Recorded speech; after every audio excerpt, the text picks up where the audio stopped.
त्याचा रिझल्ट मला खूप छान आला आणि आता माझा दादा देखील निर्व्यसनी आहे। आणि सगळ्यात महत्त्वाचं म्हणजे खूप असे अनुभव आम्ही 2019 पासून घेतले ज्यावेळेस मी या संस्थेशी जोडले गेले।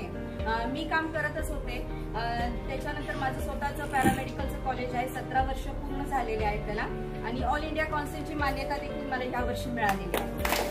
आणि एक होतं की 20वा वृद्धाश्रमाचं जे आहे ते बंद पडलं होतं, ते देखील चालू झालेलं आहे।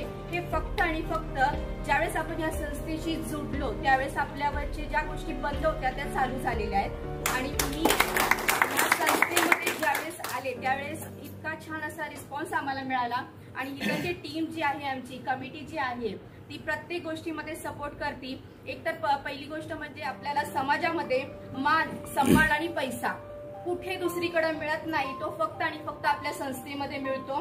कारण अनुभव आपण लोकांकडून शेअर करू शकतो, पण जे अनुभव आणि जे ब्लेसिंग्स मला आज माझ्याकडे आहेत ते आपल्या संस्थेने मला दिलेले आहेत, सगळ्या गोष्टीतच दिलेल्या आहेत।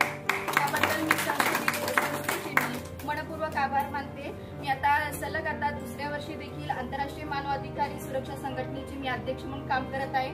सांगली जिल्हा पूर्ण आपल्या अंडर आहे आणि सगळे जे काही भ्रष्टाचार, अत्याचार विरुद्ध आपण लढत असताना व्यसन मुक्तीमध्ये काम करताना मला हा अनुभव आला की सगळ्यात महत्त्वाचं म्हणजे जे लेडीजवर अत्याचार होतात त्या अत्याचाराचं मूळ म्हणजे व्यसन आहे आणि त्या व्यसनावर आपल्याला काम करायचं आहे। तर सर्वांचा सपोर्ट आपल्याला लागणार आहे आणि सर्वांनी आम्हाला मदत करावी। आणि आमचे सादिक शेख तर आमचे फार महान आमचे गुरु आहेत आणि गुरूंकडून आम्हाला खूप मोठं असं मार्गदर्शन मिळतं आणि आमचे कुठले जरी काही प्रॉब्लेम्स असतील तर आम्ही सरांशी शेअर करतो। आम्हाला त्याच्यातून मार्ग काढायला आम्हाला ते फॅमिलीसारखं आम्हाला मदत करतात। त्याबद्दल मी प्रथमतः संस्थेच्या सर्व कमिटीचे मी आभार मानते। नमस्कार, मी मीनाक्षी शहाजी भोसले, प्रॉपर तुरगाव। मी आता 2-4